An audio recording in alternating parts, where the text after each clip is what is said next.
Be ready. 5 seconds. Start. Then, sir, I come to the question of deficit financing. That is a question which worries us all.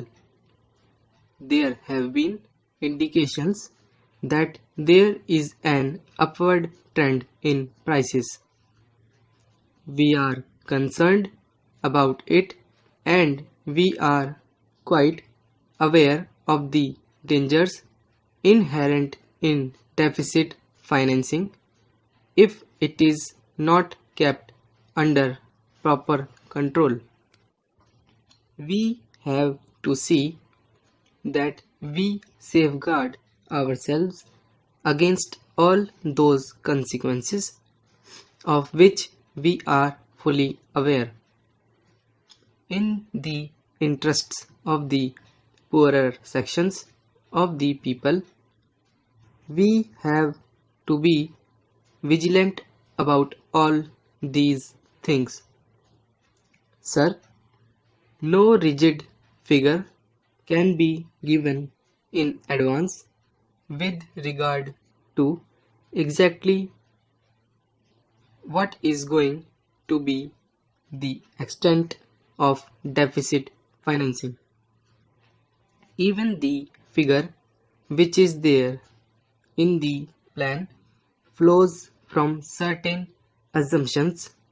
For example, there will be a certain amount of increase in the production and the purchasing power which is going to flow into the hands of the people as a result of all these development programs will be mobbed up and so on and so forth. Sir, if those conditions are fulfilled, I am quite sure that deficit financing, even at that level, will be quite feasible. But if those conditions are not fulfilled, then deficit financing alone is not going to help matters, and in that case, it will certainly hurt. After all, sir, to switch over from the status of an underdeveloped country to that of a developed country is a different process, and therefore we have to attend to all these things. The essential thing is to increase the production, especially the agricultural production, because without that other things cannot succeed, and all our industrial programs, etc., will cease to become real. If the very agricultural base is weak, other things cannot be fulfilled. Therefore, we are presently giving a great deal of thought to the question of agricultural production, and it will take me some time to explain why the targets were originally low and how we are trying to raise them, and why this thing is happening overnight. In fact, it is not happening overnight because so many things had to be given further consideration. Then another thing which I would like to refer to at this stage is about regional disparities. There is a good deal of feeling about it, and I share that feeling myself, that there is a great deal of inequality.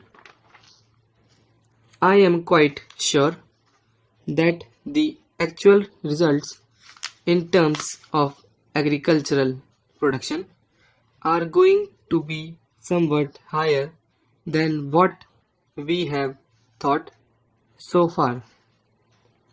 Therefore, all these things will have to be done by the government, fiscal and monetary measures, and also any apparatus that has to be set up for the purpose of controlling and curbing the inflationary tendencies.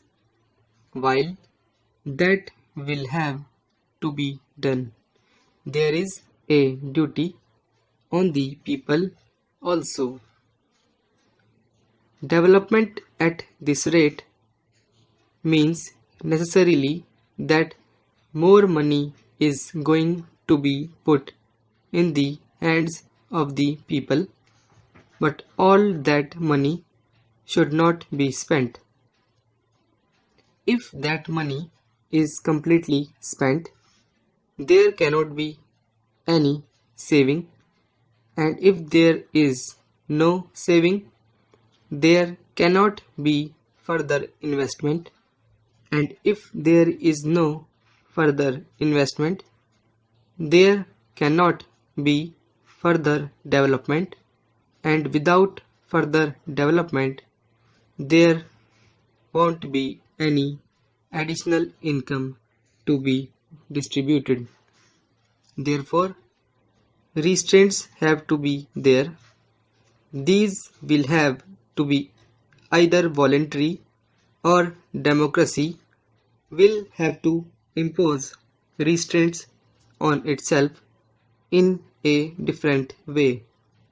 We will have to carry the message to the people, not that they should tighten their belt, but let them have some restraint for the time being, so far as increased consumption is concerned. Then there is the question of the anti-social elements. Here again, it is possible to educate public opinion to deal with them in a social way, apart from what the government can do about it.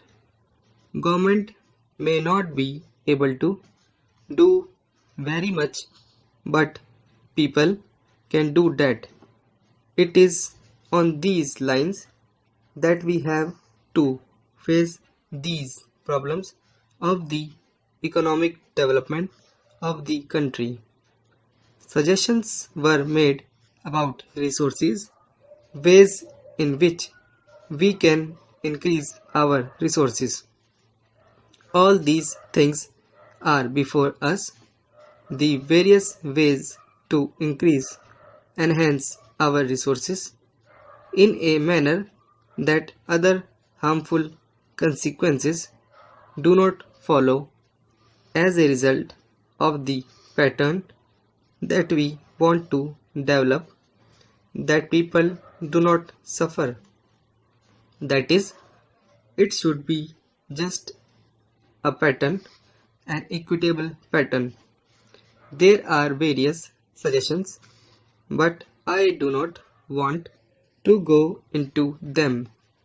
Maybe in the form in which they were presented, we may not be able to follow them, but there may be other ways of getting the same results, and they are going to be tried. Then there is this special important aspect of foreign exchange resources. Here too, the stress laid down by honorable members on this aspect is very helpful. There is no doubt that in various ways non-essential imports will have to be cut down to a great extent.